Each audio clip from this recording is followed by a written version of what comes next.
coming in from the comedy world and you're now directing films and producing and you're wearing a lot of hats. Where did the idea for this horror film come from? That's a good question. I certainly would never have pegged me as the person who would be a great, do a horror movie. But the truth is, I never expected this, but the script came to me as an actor first.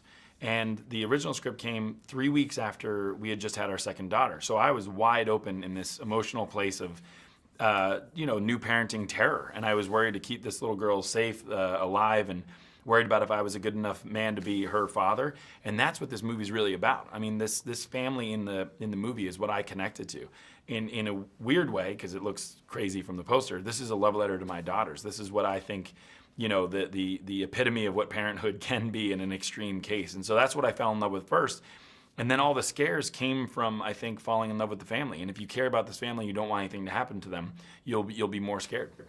Now, as a director, part of the sell of this movie is just what any horror film is the facial expressions. And as actors, and all your cast, they've gone through this. That's part of getting roles. So with this particular film, how much more did you place on them as far as showing the sort of expression you wanted? Well, the truth of the matter is having no dialogue in a film is really scary. It was one of the things I was most scared of. It's a high wire act. If you get across, it's amazing, and if you don't, it's pretty terrible. So I was worried about the tension and the pacing of the movie being able to handle no dialogue.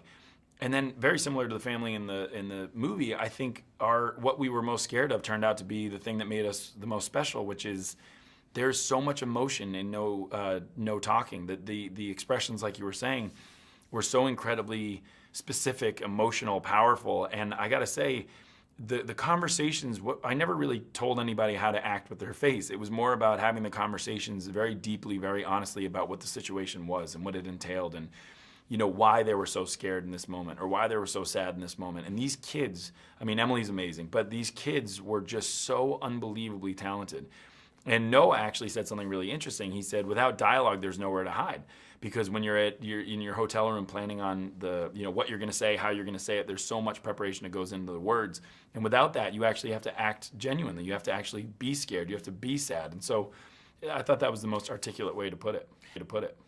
What's more comfortable for you, being in front of this camera or behind it? I don't know. It sounds crazy, but I like it all. I like being a part of all these different sides of it. I think when you look at each of the roles, yes, I produced, yes, I wrote, yes, I directed and acted, but when you look at it individually, it's really scary. I got to be honest, this is the most personal thing I've ever done.